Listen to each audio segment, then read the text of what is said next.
We try to go out a lot and be outside as much as we can. And Liam seems really happy outside in the fresh air. And Scout the dog always likes to get involved too when she can. So we're pretty active.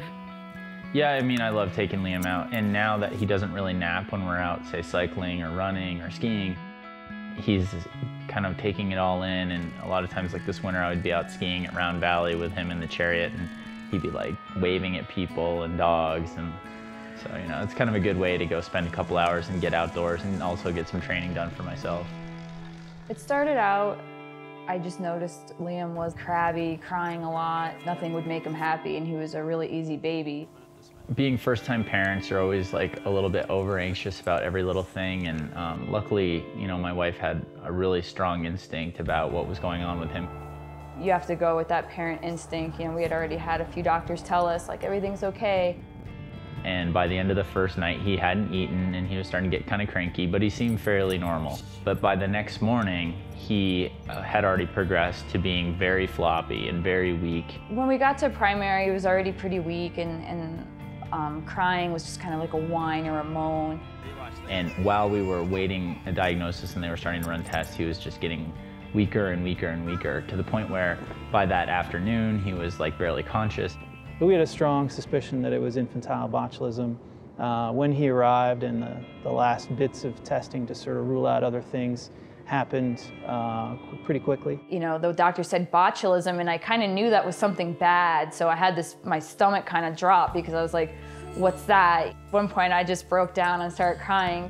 Botulism is a symmetrical neck-down paralysis, starting with the swallow and gag reflex, and then slowly going to the extremities. To see your child, like, who had never even had a cold before, like these machines are keeping him alive, and there's tubes and there's wires and stuff, it's just devastating. I mean, no parent should ever have to see their child like that.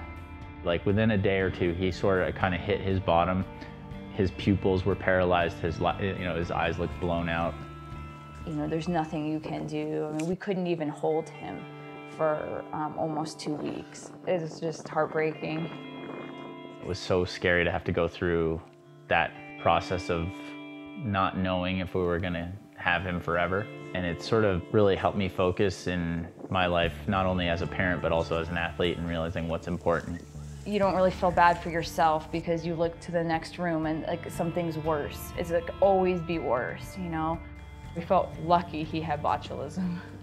The poor kid, you know, it was just so horrible to look at him, but he started to slowly, after like 7 or 8 days, start to make some recovery. And after 2 weeks, he came off the ventilator and stayed off. We were worried that when he was sick and like all the painful treatments he was going through, you know, being intubated and, you know, getting a spinal tap and all those things would kind of change him, but it didn't. Like, he was the same person afterwards. Nothing's changed at all. I mean, it was like a blip on the radar when it's all said and done. I always tell people that think, you know, like, can't happen to us, or, you know, my kids are healthy. Well, like, my kid was healthy too, and your life can change like in a second. You know, that's why we're so lucky to have primary children's, because you just never know. If it's not botulism or some heart condition, it could be a car accident or something else like that. It really is a life-changing event, and it's fantastic now to have a 1 and a bit year old who's running around, tearing it up, cranky at times, happy at others, you know, and just being able to enjoy every day for what it is with him.